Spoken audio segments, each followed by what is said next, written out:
Welcome to the Explainer. You know that feeling when you build a quick little API script? It works, sure, but you probably wouldn't dare show it to a senior dev. Well, today, we're going to close that gap.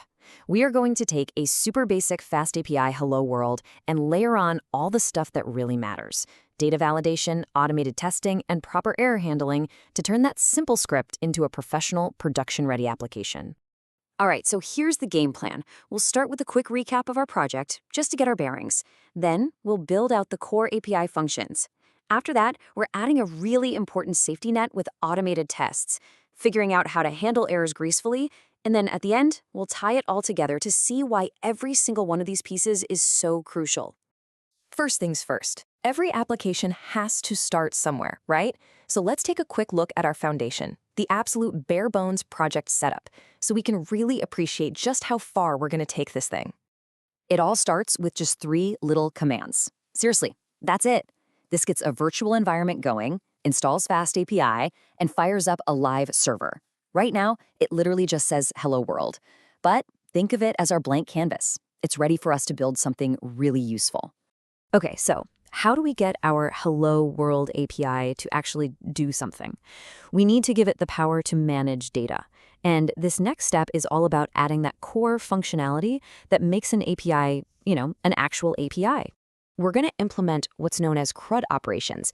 It's a super fundamental concept in programming, and it stands for create, read, update, and delete. Just think of it like this. It's the 4 basic things you can possibly do with a piece of data, whether that's a post on social media, an item on your to-do list, or a user's profile. Now, what's really beautiful about this is how these 4 ideas, create, read, update, delete, map perfectly to standard web protocols or HTTP methods. This is the bedrock of what we call RESTful API design. You use post for creating things, get for reading them, put or patch for updating, and delete for getting rid of them. It's like a universal language that makes our API predictable and really easy for anyone to use. Okay, so when a user wants to create a brand new item, let's say a new task in our to-do app, how do we make absolutely sure they send us the right information and in the right format? We can't just cross our fingers and hope for the best. We need a blueprint. We need a schema. And this is where FastAPI's solution is just so elegant. We pull in a library called Pydantic and use it to define a simple Python class. By making it inherit from base model and defining our fields with type hints, like ID has to be an int and task has to be a string, we've just created a really powerful schema.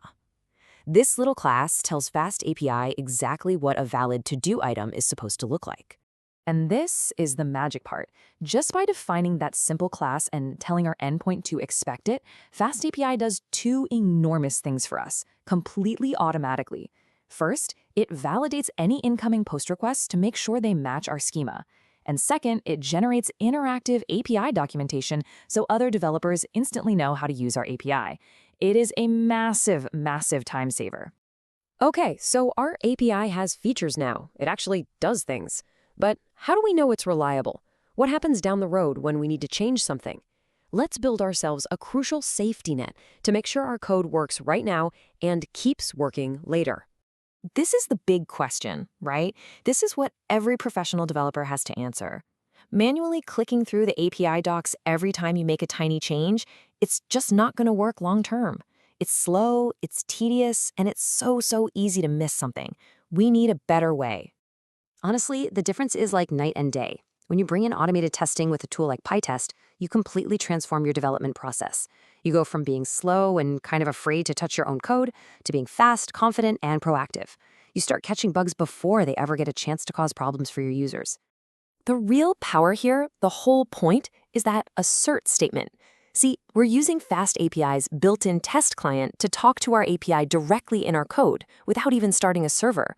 It makes a fake request, and then we simply assert that the response is exactly what we expected. In this case, we're checking for a 200 OK status code. If we get anything else, the test fails, and bam, we've just caught a bug.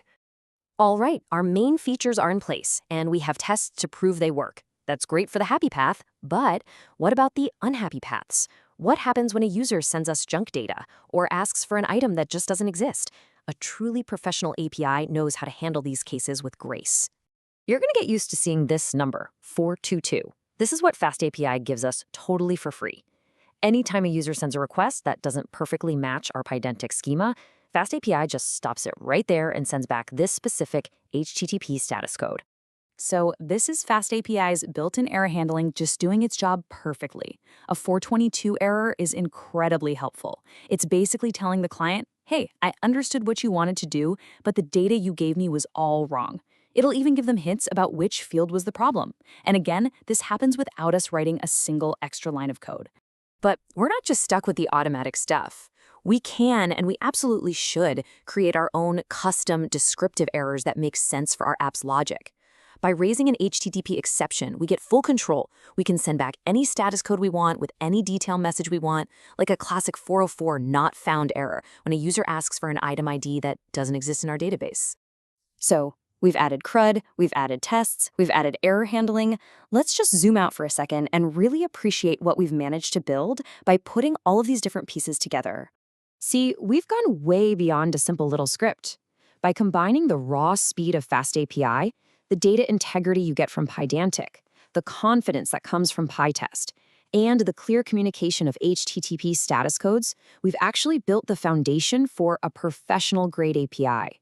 It's fast, it's reliable, it's well-documented, and most importantly, it's maintainable. So what we have now is so much more than just code that runs. It's a solid, well-engineered application.